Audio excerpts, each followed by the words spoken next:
এখানে চারটি খুঁটির একটা মার্মিক অর্থ আছে। অর্থ ওই বেদিটাকেই সংসারের সাদৃশ্য রূপ দেয়া হয়েছে।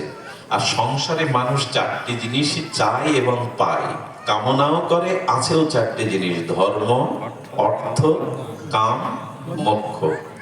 এখানে মানুষ কামনা পূরণ করতে চায়, আর কামনা পূরণ করতে গেলে পূরণের প্রধান উপাচার হলো অর্থ। তাই মানুষ অর্থ চায়, অর্থ ছাড়া কারো কামনা পূরণ হয় না। অর্থাৎ মানুষ কি করতে চায়? কামনা পূরণ করতে চায়। কামনা পূরণ করতে গেলে অর্থ চায়, আর কামনার অর্থ পাওয়ার জন্য সে ধর্মকে আশ্রয় করে। আর ধর্মকে আশ্রয় করে জগতের কামনার পরেও মরার পরে যাতে স্বর্গ বা মুক্তি পায় এ কামনাও থাকে। কিন্তু মহাপ্রভু বললেন, সংসারে এই চারটে যারা চায় তারা কোনোদিন প্রেম পাবে না। কারণ এই চারটি নিজের সুখের জন্য। অর্থ কার জন্য? ভগবানের জন্য না আমার জন্য? কামনা পূরণ কার জন্য? ভগবানের জন্য। ভগবান তো আপ্তকাম, তার কোনো কামনা বাসনা পূরণ করতে কারো কাছে ধার করতে হয় না। কামনা পূরণ আমার জন্য, অর্থ আমার জন্য, ধর্ম আমার জন্য, আর পরকালে মুক্তি কার জন্য? এই চারটি নিজের সুখের জন্য। মহাপ্রভু নূতন মন্ত্র শুনিয়েছেন, এই চারটের মধ্যে যারা আবিষ্ট হয়ে আছেন তারা পরম ধর্মে পৌঁছাতে পারেনি, তারা নিজের সুখ চেয়েছে। এটা কৈতব। মহাপ্রভু বললেন, পঞ্চম পুরুষার্থ হলো প্রেম মহাদন। প্রভু, ধর্মার্থ কামমোক্ষ পাই কিনা জানি না, যদি জন্ম জন্মান্তরে নরকবাস হয়, যদি পশুকুলেও যেতে হয়, যেন তোমাকে সুখ দিতে পারি, তোমাকে আনন্দ দিতে পারি, তোমাকে ভালোবাসতে পারি। এটাই হলো প্রেম। যেখানে নিজের সুখের কোনো চাওয়া পাওয়া, শুধু প্রিয় পরমের সুখ আছে, তাকেই বলে প্রেম। তো এই ধর্মাত্ম কাম্যজ্ঞ হলো ওখানে চতুর্বেদী। ভালো করে লক্ষ্য করুন, শ্মশান ঘাটে 6টা দিতে পারে, এখন অনেকেই দিতে পারেন। মূল হলো 4টি খুঁটি, অর্থাৎ ধর্ম, অর্থ, কাম, মোক্ষ। এখানে এইটি পাওয়া যায়। আর কলসিটা মাঝখানে দেওয়ার একটা অদ্ভুত নিয়ম। নিয়ম হলো, আচ্ছা এত কিছু থাকতে বৈদিক সংস্কারে কলসি কেন দেব? আবার খালি কলসি দেবে না, ওখানে কি করবে? জল ভরে দেবে, আবার ওর উপরে সরা দিয়ে দেবে, কিছু দিয়ে ধান টান, তারপরে আবার পেছন দিয়ে কুড়ুল দিয়ে ভেঙে দেবে। এরপরে বলবে ওদিকে আর কেউ ফিরে। শুনুন, এই ধর্মত্ব কাম্যক্ষ সংসারে ওই যে কলসি, ওই কলসি হলো আমার দেহ ঘট আর ওই মাটির ঘট একই বস্তু দিয়ে তৈরি, ওই 5টাই। আচ্ছা, কলসি তৈরি করতে কি লেগেছে? মা ধ্যান দিন এদিকে। প্রথমে মাটি লেগেছে, মাটিটা নির্মল করবার জন্য জল লেগেছে। জল আর মাটি দিয়ে কর্মকার যখন আকার দিয়েছে, এখন বাতাসে শুকাতে দিয়েছে।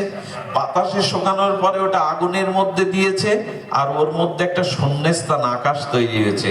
মানুষের দেহ ভাণ্ড কিতি অব তেজ মরুদ্ভূম, এই 5টি দিয়ে, একটাও বেশি কম নেই, 5টি দিয়ে তৈরি।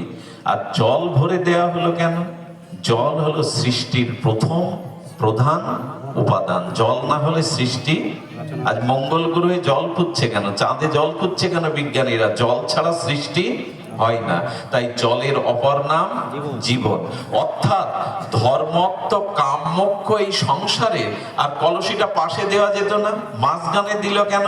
ধর্মত্ব কাম্যক্ষ এই সংসারে এই দেহরূপ মাটির ভাণ্ড নিয়ে তুমি এই সংসারের মাঝে এতদিন ছিলে। তোমার ঐশ্বর্যও ছিল, ওই যে পরে সরা দিয়ে দেওয়া হয়, ঐশ্বর্যও ছিল, জীবনও ছিল। এরপরে ঘটনা হলো, একটা কুড়াল দিয়ে, অস্ত্র দিয়ে পেছন দিয়ে ভেঙে দেওয়া হয়। এই ভেঙে দেওয়া কুড়ালটার চিহ্ন হলো কাল বা মৃত্যু। আর মৃত্যু কখনো সাল, দিন, তারিখ জানিয়ে সামনে দিয়ে আসবে না। মৃত্যু তারিখ জানিয়ে আসবে না, সময় জানিয়ে আসবে না। এই জন্য ওই কুড়ালটা কালের প্রতীক। আর পেছন দিয়ে ভেঙে দেওয়ার অর্থ হলো মৃত্যু কিন্তু তোমাকে জানিয়ে, খবর দিয়ে, চিঠি লিখে আসবে না। যখন ভেঙে দিল তখন কি হলো? ভাঙা কলসি পড়ে থাকলো, জলগুলো। এই দেহ যেদিন মৃত্যু এলো, কাল এলো, সেদিন দেহটা পড়ে থাকলো, আর আত্মাটা জলের মতো সূক্ষ্ম আকারে চলে গেল। এর পরের কথাটা আজকের কথার সার কথা। গোবিন্দ তখন বলছেন, ভগবানের আর এক নাম দীনবন্ধু। কি বলে গোবিন্দের আর এক নাম? দীনবন্ধু। হে কৃষ্ণ করুণা সিন্ধু দীনবন্ধু। এই দীনবন্ধু বানানটা দয় দীর্ঘী দন্তান্ন। দয় রশ্মি দিন মানে আজকে যে দিন চলে গেল দিবস, আর দয় দীর্ঘী দিন মানে যেদিন কেউ নেই আমার, আমি সব হারা। স্ত্রী নেই, পুত্র নেই, সম্পদ নেই, দেহ নেই, কেউ নেই, সেই দিনই আমি প্রকৃত দীন হয়ে গেলাম। এই জন্য বললেন, ওই দেখো দীনবন্ধু গোবিন্দ ওপার থেকে বললেন, ওই দেখো স্ত্রী পুত্র, গরুগুলো গোয়ালে বাঁধা আছে, টাকাগুলো সিন্ধুকে ব্যাংকে আছে, সোনাদানা অলংকারগুলো হাত থেকে, বালাগুলো আংটিগুলো খুলে নিয়েছে, আর স্ত্রী চৌকাট পর্যন্ত এসেছে, বন্ধু বান্ধব শ্মশান যাত্রায় সবাই আসেনি, যারা এসেছে আর্ধেক লোক এর মধ্যে কাজের দোহাই দিয়ে চলে যাবে, আর সব শেষে বলছে ওদিকে আর কেউ।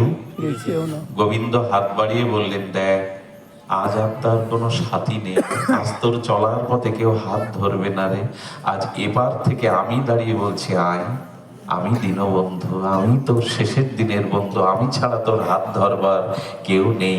এই জন্য ওই মহা সিন্ধুর ওপার থেকে দীনবন্ধু গোবিন্দ গৌর হরি হাত বাড়িয়ে বলবেন, আয় ঘরের ছেলে ঘরে আয়, আর কত ভূতের বোঝা বইবি, আর কত ভূতের ব্যাঘার খাটবি, আমি দাঁড়িয়ে আছি তোর জন্য, ঘরের ছেলে ঘরে আয়।